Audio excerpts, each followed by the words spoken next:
굉장히 주의해야 되는 게 있어요. 혹시 분묘 기득권이라는 거 들어봤어요? 다 좋아 보여요. 근데 묘지가 있어.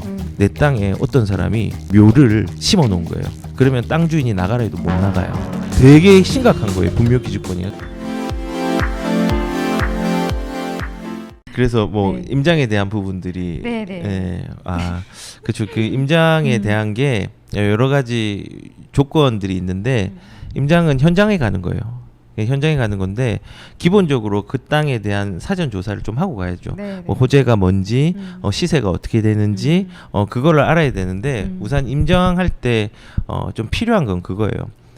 지도에서 볼 수 없는 거를 오감으로 체감하기 위해서 가는 거예요. 그리고 거기에 대한 내가 모르는 정보들을 알기 위한 건데 그 이런 거죠. 그 신길 뉴타운이 있어요. 네. 신길 뉴타운이 영등포에서 되게 가격 상승력이 좋은 뉴타운인데 거기에 남서울 아파트라는 데가 있어요. 그 남서울 아파트는 주변에 레미안 에스티움이랑 뭐 SK랑 뭐 자이랑 전부 다 이제 재개발이 다 되어가지고 다 신축인데 걔만 유독 신축이 안 됐어요. 입지는 제일 좋아.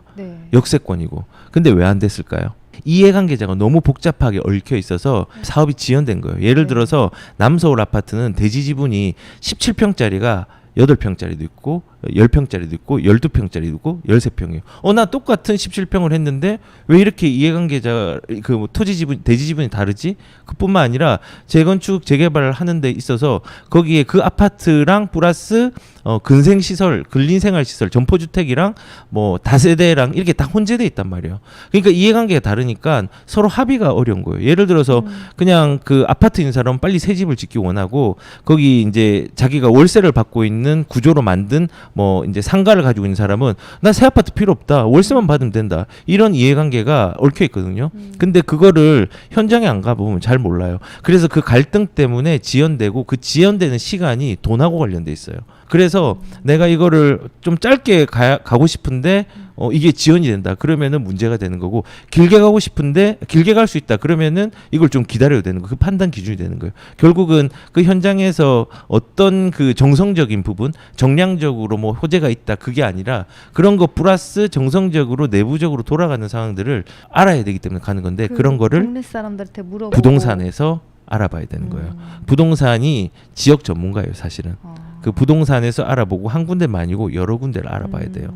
그래서 그런 부분들이 필요하고 그리고 이런 것도 있어요. 내가 실거주를 하려고 하는데 내가 종교가 기독교의 개신교인데 그 앞에 전혀 반하는 이단이 있다고 쳐요. 진짜 실제 사례예요.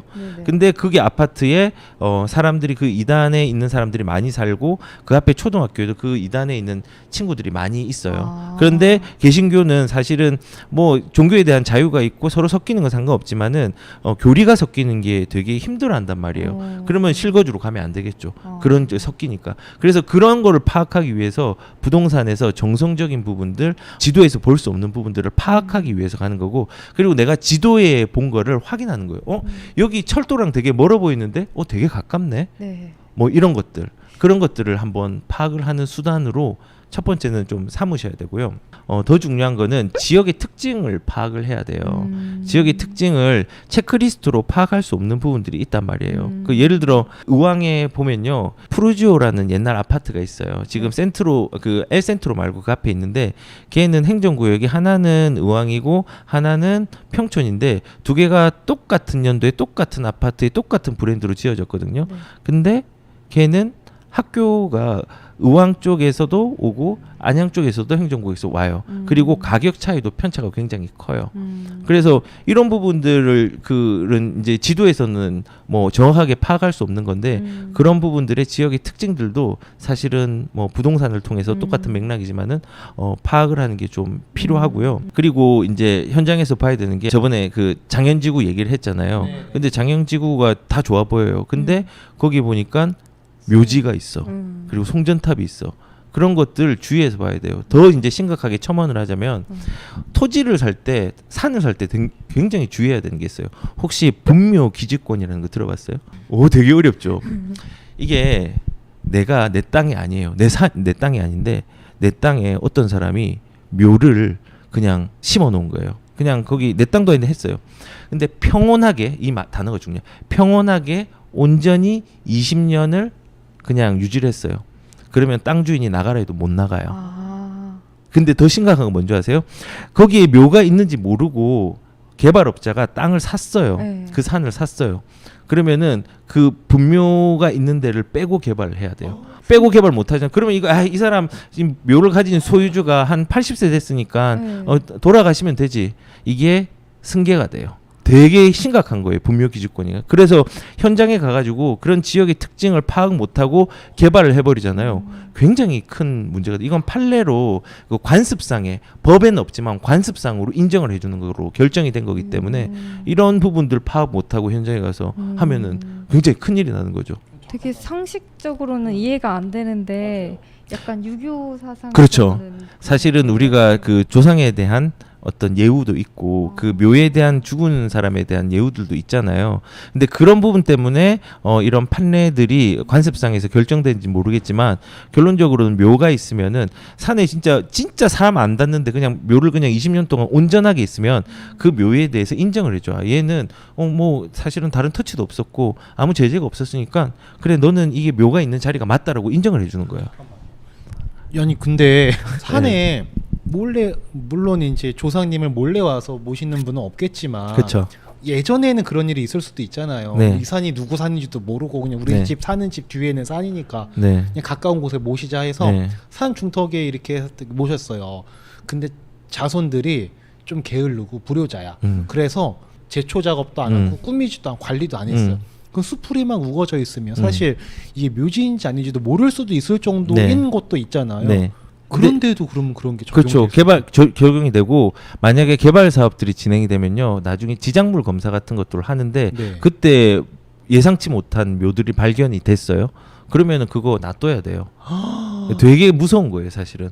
그래서 제가 그냥 지도로는 확인할 수 없는 여러 가지 중에 하나가 특히 이런 토지에 대한 산에 대한 부분들은 이런 분묘 기지권이 굉장히 무서운 거예요. 이야. 예. 그래서 저는 부동산에서 묻되 자기가 그 현장에 가가지고 내가 지도상에서 볼 수 없는 것들을 지역의 특징을 파악하고 그 지역에 대해서 내가 과연 할 수 있는 목적들, 그 목적들을 달성할 수 있는지를 구체적으로 봐야 되는 거예요. 야, 이게 그냥 기분 좋게 나 돈 생겼으니까 산 하나 사자. 그래서 개발 좀 해볼까? 이런 건 안 되겠다. 안 되죠. 예. 그러면 만약에 내 산이 우리 선산이 있어요. 예를 들어 네. 내려온 선산이 있어요. 근데 어느 날 내가 등산을 하다가 뭐지 이거? 야 이거 누구 거냐? 이럴 수 있잖아요. 그쵸. 발견을 했어요.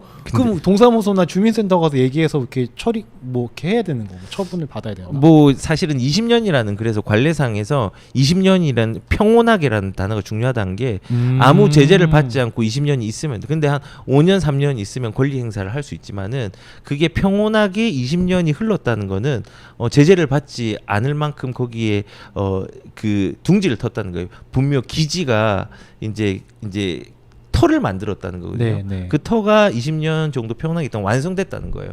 그런 의미에서 그런 건데 지금 뭐 임장 얘기하다가 이제 너무 깊숙하게 들어왔는데 너무 신기하고 재밌어가지고요. 그래서 이런 임장을 할 때 그런 부분들 지역의 현장의 목소리도 들어야 되고 지역의 특징도 봐야 되고 그 지도에서 볼 수 없는 것들을 확인하고 지도에 본 거를 체감하기 위해서 임장을 하는 건데 그래서 제가 부동산을 몇 군데를 가서 굉장히 능력 있는 부동산을 선정을 해서 거기서 자세히 들어보는 게 필요하다 생각이 들어요. 네.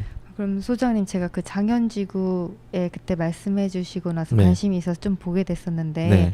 거기에 그렇게 분묘? 공동묘지? 네. 그런 게 있으면 무덤 하나도 네. 이렇게 건들기가 힘든데 네. 그런 공동묘지 같은 거는 거의 위치가 바뀔 가능성이 없겠네요. 웬만하면은 없어요. 그리고 개발 사업이 만약에 일어나고 그게 이제 오래되지 않은 부분이라면은 네. 뭐 그거를 할 수 있는데 저번에 제가 뭐 장현지구랑 몇 군데 추천을 드렸잖아요. 근데 거기 같은 경우는 묘랑은 상관없는 지역이에요. 예, 그래서 그거는 걱정을 안 하셔도 될 것 같아요.